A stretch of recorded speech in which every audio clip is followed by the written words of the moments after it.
সংসার করতে গেলে ভুলে যাওয়ার মতো একটা মেন্টালিটি আপনাকে বিলং করতে হবে। স্বামী আপনাকে গালি দিয়েছে বিকজ ওই সময় তার মেজাজটা খুব গরম ছিল, হয়তোবা সে আপনাকে নিয়ে কয়েকটা বাজে কথা বলে দিয়েছে, আপনাকে গালি দিয়ে দিয়েছে, আপনার মাকে নিয়ে হয়তোবা কোনো বাজে কথা বলেছে, আপনার ফ্যামিলিকে কটূক্তি করে কোনো কথা বলেছে। এখন রাতের বেলা এসে এটা নিয়ে আবার নতুন ইস্যু ক্রিয়েট করা যাবে না। আপনার স্বামী তখন রাগের মাথায় বাজে কথা বলেছে, আপনার স্বামী যদি ভালো মানুষ হয়, মানুষের বাচ্চা হয়, সে আপনাকে রাতের বেলা আবার ভালোবাসবে, আদর করবে। এটা হচ্ছে স্বামীর গুণ।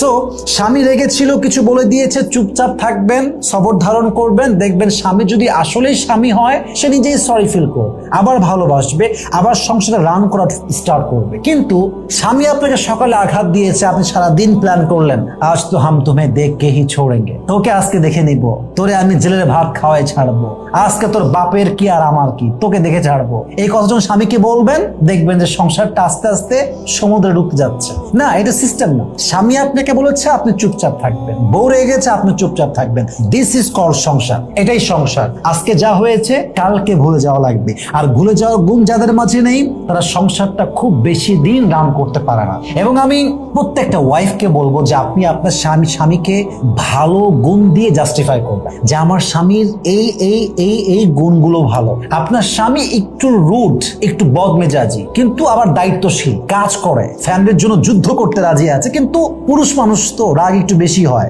রাগ উঠলে কথাবার্তা উল্টাপাল্টা হয়েই যায়। সারাদিন বাইরে কাজ করে এসে মা যদি একটা উল্টা কথা বলে, আপনি যত বড় আলেম হন, যত বড় মুহাদ্দিস হন, আর যতই জ্ঞান থাকুক না কেন, কাজ করে যখন you are very very tired, exhausted, at the same time মা আপনাকে একটা বাজে কথা বললো, একটা উল্টাপাল্টা বললো, যাই হোক বাজে কথা বলতে উল্টাপাল্টা বললো, দেখবেন যে মেজাজটা এমনিতে খিটমিটে হয়ে আছে, মানে আগুন জ্বলতেছে, ওর মধ্যে কেরাসিন ঢালছে। It's just like that. তো এইসব পুরুষের মেজাজটা হট হবে।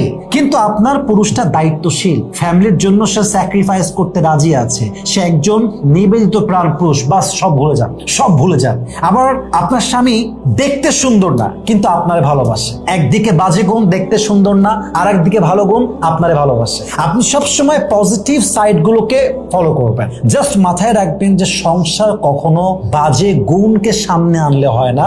সংসারটা হচ্ছে হাজার বাজে বদগুণকে দাফন করে কিছু ভালো গুণকে সামনে রেখে আজীবন হাত ধরে থেকে যাওয়ার নামটাই হচ্ছে সংসার। ঠিক কিনা বলেন?